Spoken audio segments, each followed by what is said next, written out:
First of all, how big of a problem are no-shows for restaurants financially?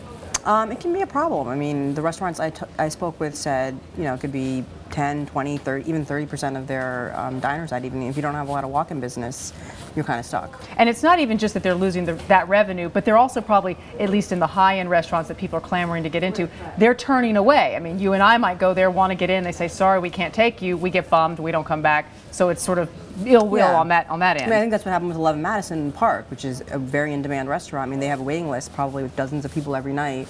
All of a sudden, 2 or 3 tables don't show up, and like, they can't call someone 2 hours beforehand and be like, hey, we have a table. Right.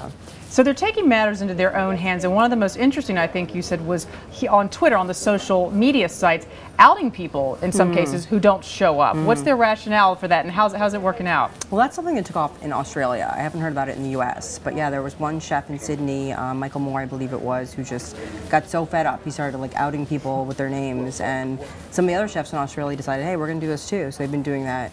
And the one I talked to said that it's mostly like if he can't get in touch with someone the next day, then he'll feel like, okay, I'm going to out this person. They're being completely irresponsible. Because I would assume they feel some justification, because if you and I, again, go into a restaurant, we don't have a good experience, then we turn around and use Twitter or Facebook to just, lambast, just to say how much we hated that restaurant and had a bad experience. They probably think, well, fair is fair. Exactly. That's what this guy said. He's like, we get creamed on Yelp and all these online sites and by anonymous people, so like we can do the same thing. What about charging, though? I found more and more when I call up sometimes in really nice restaurants, they will say, you need to cancel by X amount of time, or we may charge, particularly with large parties, we may charge you. Is that becoming more common?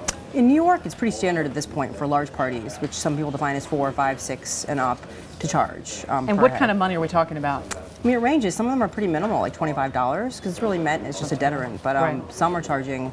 Some of the places like Brooklyn Fare and Momofa Kuko and Torrisi that have like prefixes and like perishable items, they'll charge the full price if you don't charge within a certain amount of time.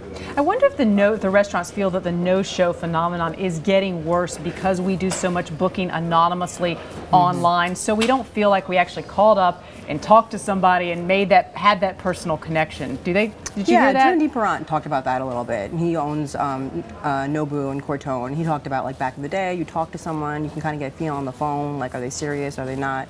But with like Open Table, you never know. People use fake names, they give fake numbers. Right. Some restaurants, if they find a fake number, they'll just toss you out. They're like, all right, this person's not serious. And often, you make, and I'm guilty of this, I mean, I'll make several reservations depending on my time or where I think I might be. I do try and cancel them, but again, I think even probably holding the place is difficult for them as well. I mean, I feel like there's a lot of frustration, and that's why what's interesting is in Chicago, they have that whole ticket system that Next, which is a very in-demand restaurant, is using, and they are planning on commercializing it. Right. It should be interesting to see if like other restaurants, decide to use it. Anything else quickly that the restaurants can do besides, giving you the shout out on Twitter or charging you? A lot of them will say that just like basically just calling and trying to make sure they reach you to confirm your reservation, otherwise they might toss you out. Will they ever like just cancel your reservation because they can't reach you and you didn't call back to confirm? Some places do, but again, they say, we're the hospitality industry, we're trying to be, especially in like a tough economy, it's hard to like turn customers away.